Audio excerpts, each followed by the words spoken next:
Namaste, very good morning everyone. Welcome again to my YouTube channel GK Law Classes. So previously we have been doing the lectures on the भारतीय साक्ष्य अधिनियम जिसका आज है part 7 और जिसके अंदर हम करने जा रहे हैं कुछ important section. So I hope आपने प्रीवियस जितनी वीडियो है उनको चेकआउट कर लिया होगा डेफिनेटली, जहाँ पे हमने ऑलरेडी 124 सेक्शन तक के कुछ इंपॉर्टेंट जो सेक्शंस है वो कवर कर लिए हैं along with the case laws. जिन्होंने अभी तक वो सारे पार्ट्स चेकआउट नहीं किए फटाफट से जाके हमारे चैनल पे चेकआउट कर सकते हैं. अगर आपको आज की वीडियो या प्रीवियस कोई भी वीडियो शॉर्ट पसंद आए तो उसे लाइक शेयर जरूर कीजिएगा. और जिसने अभी तक चैनल को सब्सक्राइब नहीं किया please I request you to subscribe our channel.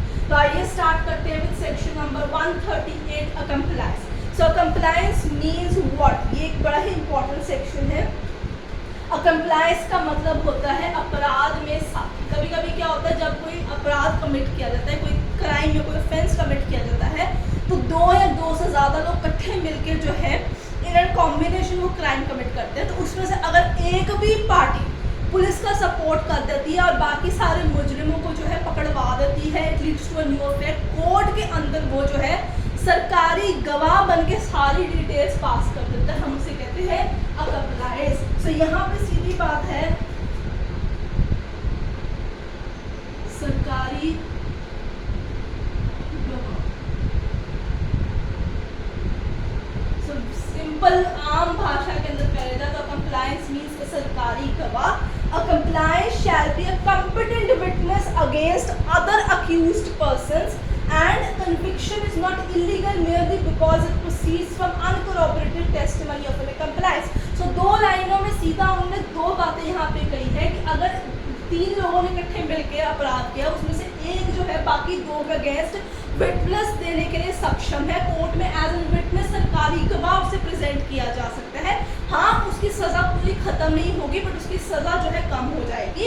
In case अगर हम इस पर कितना ट्रस्ट कर सकते हैं सरकारी गवाह के अंदर, तो कोर्ट हमेशा कहती है कि इसके अंदर कोरॉबोरेशन की ज़रूरत है, एक्स्ट्रा जो एविडेंसेस है उसकी नीड है. कोरॉबोरेटिव एविडेंस के बगैर जो है हम इसे टेस्टिफाई, इसकी टेस्टिमनी जो है उसे वैलिड नहीं मानेंगे बट इलीगल भी नहीं मानेंगे. अगर इसके साथ कोरॉबोरेटिव एविडेंस जोड़ दिए जाए सरकारी गवाह के साथ तो केस मजबूत हो जाएगा और जल्दी उस फैक्ट को जो है प्रिज्यूम कर जाएगी.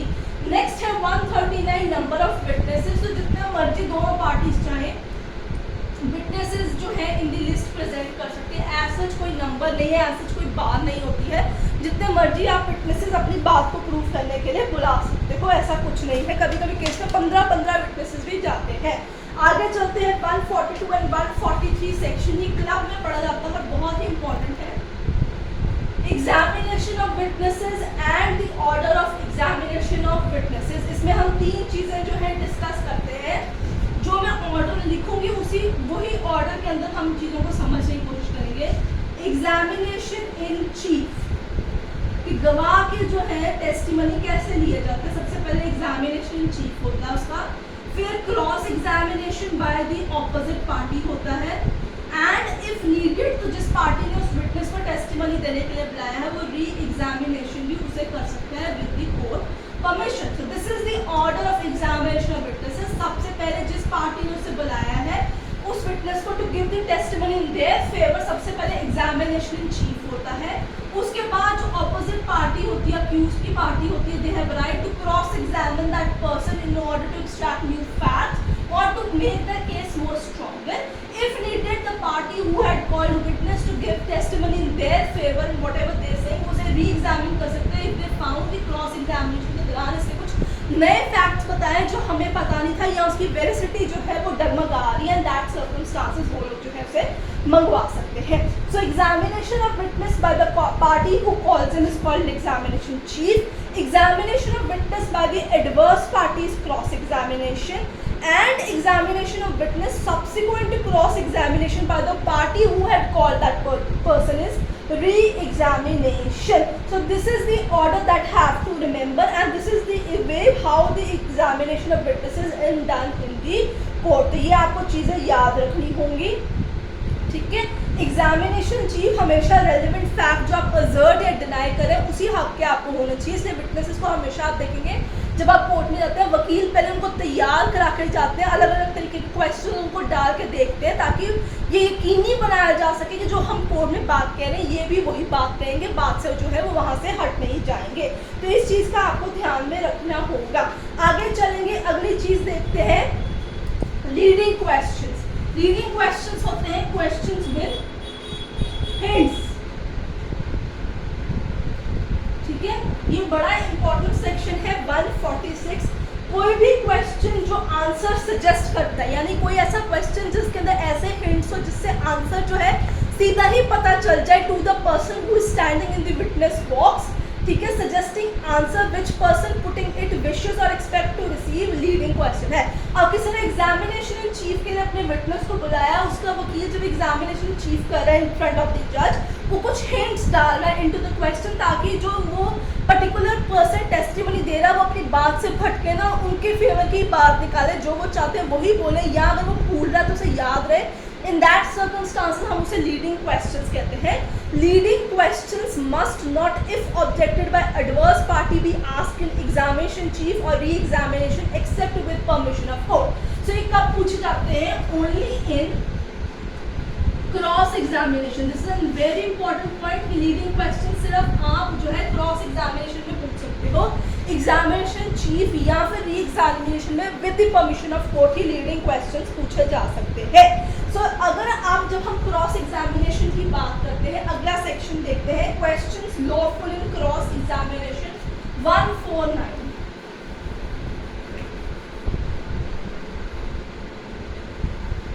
ये आगे ये सारे इंटरलिंक्ड है, 142 से लेके 150 तक सब इंटरलिंक्ड है। 149 है lawful questions in cross examination. CE माने cross examination.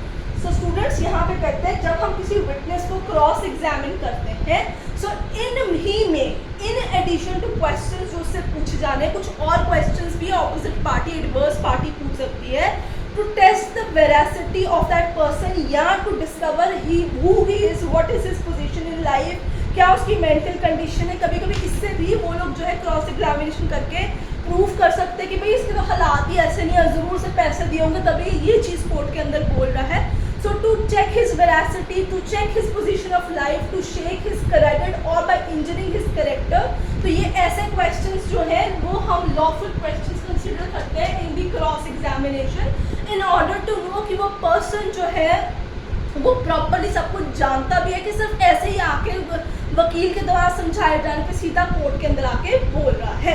Now in case for any of the offence which is committed under section 64 to 71 of Bharatiya Nyaya Sanhita, I repeat, if any of the offence is under section 64 to 71 section number of Bharatiya Nyaya Sanhita or attempt to commit such offence, the question of consent is issued. Consent उस lady की या उस बच्चे की थी या नहीं थी, तो उस केस के अंदर हम क्रॉस एग्जामिनेशन में ऐसे क्वेश्चंस नहीं पूछते जिससे उस लेडी की वेरासिटी, उसका करेक्टर जो है वो इंजर हो जाता है।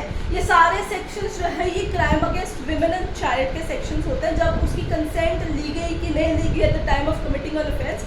तो विमेन से हम ऐसे questions to check his veracity, position in life या इंजरिंग द करेक्टर, ऐसे क्वेश्चन जो है क्रॉस एग्जामिनेशन में नहीं पूछे जाते हैं, तब लॉफुल क्वेश्चंस जो है वो परमिसिबल नहीं होते हैं।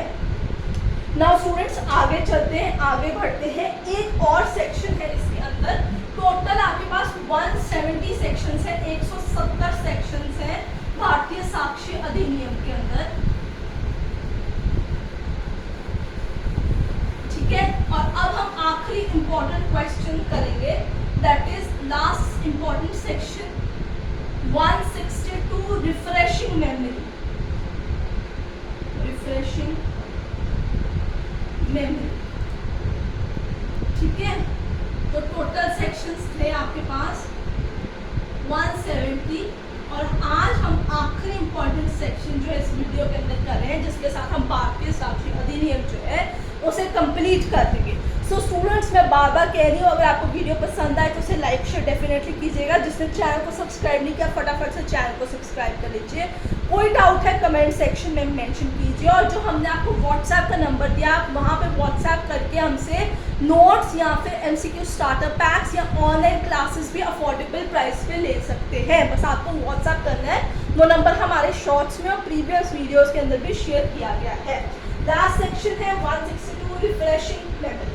सो रिफ्रेशिंग मेमोरी आपको क्या कहते हैं? Any witness may while under examination refresh his memory by referring to any writing made by himself at the time of transaction concerned which is questioned or soon afterwards, and the court consider likely that transaction time in his memory। अब कोई इंसान है, कोई witness है, ठीक है, कोई document के रिगार्डिंग वो आया है, उसने कोई चीज़ लिखी है, कोर्ट वेरीफाई करना चाहता है उसने लिखी है कि नहीं लिखी, उसके मुंह के थ्रू सुनना चाहता है कि ये पर्टिकुलर चीज़ उसको बिलोंग करती है कि नहीं करती है। तो अब अगर वो रिफ्रेश अपनी मेमोरी नहीं कर सकता तो कोर्ट जो है ये परमिट करती है कि उसका जो वकील है या एडवर्स पार्टी जो है उसे वो डॉक्यूमेंट जो है वो लाके ऐसे दिखा सकता है कि whether I am talking about this particular document has been written by you और not. The way of showing that particular document is known as refreshing the memory of the witnesses. Right students, उसे पढ़ के भी सुनाया जा सकता है, वो चीज़ के अंदर दिखाया भी जा सकता है। Whenever a witness may refresh his memory by reference to any document, तो वो हमेशा उस डॉक्यूमेंट की कॉपी भी विद कोर्ट्स परमिशन जो है उसे दी जा सकती है, वो चाहे तो वो मांग सकता है, provided the court is satisfied there is sufficient reason for non-production of original, provided further that expert may refresh his memory by reference to professional treatise also। so expert को भी अगर हम एज एन विटनेस लेके आते हैं, अगर उसे अपनी मेमोरी रिफ्रेश करनी है तो उसे पूरा राइट है with the permission of court, तो प्रोफेशनल ट्रीटीज देख के अपनी मेमोरी को रिफ्रेश करके बता सकता है कि अगर वो कोई चीज़ मिस कर रहा है कि सर यहाँ पे ये चीज़ है, तो इसे हम कहते हैं रिफ्रेशिंग द मेमोरी। बहुत बड़ी जब हम पुलिस पार्टी को भी मतलब as not an witness but court में जब हम जज कहता है आइए सुनाइए बताइए कि आपने क्या किया इस केस के रिगार्डिंग, तो उनकी मेमोरी भी रिफ्रेश कर सकती है अपोजिट पार्टी इलाके की, नहीं ये देखिए हमारे पास सबूत है, आप जो बोल रहे हो वैसा हुआ ही नहीं था, तो उसे कहते हैं रिफ्रेशिंग दी मेमोरी। सो ये भी एक इम्पॉर्टेंट सेक्शन है 162। इसी के साथ भारतीय साक्ष्य अधिनियम के लेक्चर्स आज हो जाते हैं कंप्लीट। टोटल है इसके 7 पार्ट्स। मैं आपसे रिक्वेस्ट करूंगी कि आप सारे के सारे पार्ट्स देखिए, जहां डाउट है वहां कमेंट सेक्शन में मेंशन कीजिए। वीडियो पसंद आए लाइक शेयर कीजिए और चैनल को सब्सक्राइब करना भूलिएगा मत। I will see you next with another subject.